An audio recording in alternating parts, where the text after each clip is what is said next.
Hey, what's going on, Courtney Travis? It's cold. It's cold. Coming up next in sports, this stuff caused a lot of cancellations, but the Mountaineers were in Texas. It's discouraging for a pro athlete to be out of work, so you can imagine Ahmad's surprise when he got the call to come back to Indianapolis. Hey, what's going on, everyone? It was a cold one outside today here, but in Lubbock, Texas, it was a nice 63 degrees, and that's where we would find the Mountaineers, who took a visit to Texas Tech in a Big 12 matchup. I was there for the beginning of this one, and even before the beginning, you could see the tension on both sides, and they were hyped and ready to go. Rich Lentz. Well, Courtney, you guys are staying warm. I'm seeing some snowboarders over there that I might go join, so I'm going to throw it back to you. It's not many times that an overtime game against a top-ranked team takes a back seat on the storylines, but Virginia Tech did fight the Tar Heels into overtime.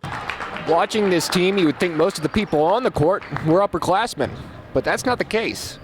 Hey, good evening, everyone. The Mountaineers didn't have any trouble this afternoon with Maryland as they cruised their way to a win. Guys, I'm going to go enjoy some of this game. When we come back, we'll have weather. If you would talk to Ahmad now, he wouldn't be much different from that kid that walked the halls of Graham High School. Although he has 2 Super Bowl rings and has been away from the 2 Virginias for 9 years, he still knows where he came from. Hey, man, it's nothing like home, but, just to see the young guys coming up, man, you just try to give them all the, just tell them about all the experiences you've had.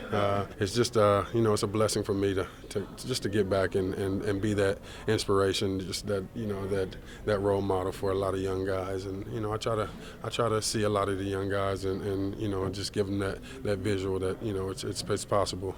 Ahmad was joined on that Graham team his senior year by Paco Jones, H.T. Matthews, and his cousin, Reed Oakes, where they gave themselves a nickname, Boys Across the Tracks.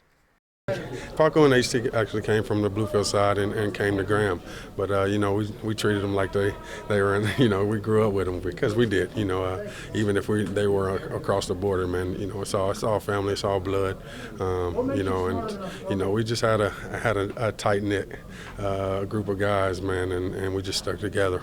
The boys gave themselves that nickname because a railroad track separated their neighborhood from the rest of Bluefield. And the rivalry was still high and large between Graham and Bluefield, and they always felt that Graham was a second thought to the Beavers. I've heard that Graham feels a little more disrespected from Bluefield. Bluefield always outshines, and Bluefield's always the team to beat and everything like that. Do you feel like that when you were there? You know what? I was 2-2 with those guys. I won 2 and then lost 2, and it's like I said, it's always a battle. And it's just good to get back and see all the talent around that area. The 29-year-old running back used his time back in Bluefield this offseason to spend some time with his family and also talk with the current G-men. It's just fun to be back. I go past the high school, Graham High School, go G-men.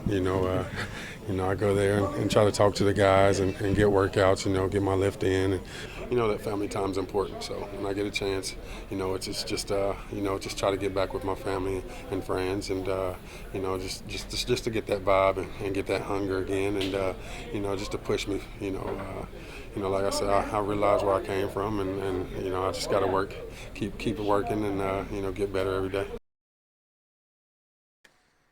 The name might not sound familiar. Welcome the next head coach of your Hokies, Coach Justin Fuente.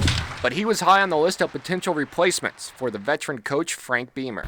Justin was absolutely our top choice and the only one we offered the job to.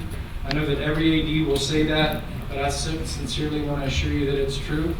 And also to sit up here in front of you today and say my saddle is hitched to him and vice versa, as well as our 22 other coaches. Fuente was at Memphis for the past 4 seasons, where he helped a team that was at rock bottom and took them to 2 bowl appearances. Fuente says he couldn't be more happy to be here in Blacksburg. Obviously the tradition, this is big-time college football, and we all want our shot at coaching at the highest level. You do have to follow a legendary coach, however, but I really believed in everything I'd heard about the way this place went about its business, and I wanted to be a part of it. When the veteran coach announced he was going to retire, there were a lot of names in the hat for potential replacements, one of those being defensive coordinator Bud Foster.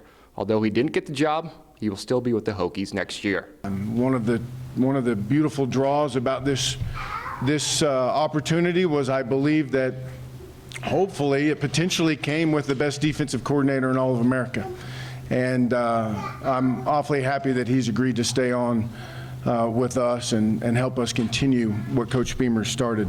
The Hokies still have one more game to play with Coach Frank Beamer, and that will be in the bowl game, which will be announced in the upcoming weeks. From Blacksburg, Colin Bowles, WVVA Sports.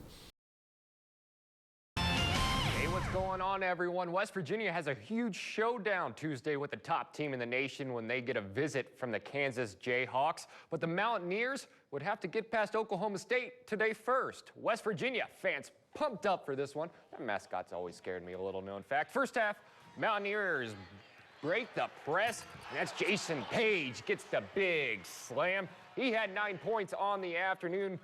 The Cowboys stayed around the whole game. Jeff Newberry knocks down the three-pointer. 8-point game at half. Second half now, missed three-pointer, but the Mountaineers playing some good basketball. The offensive rebound by Jonathan Holton gets the tip in. He had 15 points.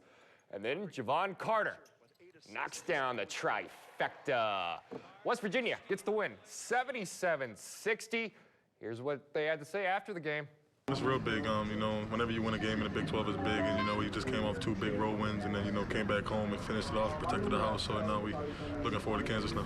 We try not to look forward to games, you know, try to take them one game at a time, you know, throughout the whole trip. That's what we try to do. We're not trying to look over. You know, we had Virginia Tech first. He wasn't looking for Texas or Kansas State or, you know, TCU. So we're just looking forward to the game at a time. Big game on Tuesday coming up for them. Hokies trying to move to 3-0 in the ACC. The Cameron Crazies are going crazy at the Duke and Virginia Tech game. Threes were flying. And Cameron indoor, that's Brandon Ingram. Ingram again from the exact same spot. Grayson Allen from downtown, as Macklemore would say. First half still Duke up 24. Ingram drives, passes it to Marshall Plumlee, who slams it home. The big fella in on the action. And Duke, this was all them. Here's Grayson Allen. Takes the slam. 82-58 is your final. We'll have more coming up at 11, more on high school basketball as well. So a lot going on. Yeah, definitely. I'm glad to see that Duke won. Yeah, Duke fan over here. Well, we'll be right back with a live look at your live precision Doppler forecast.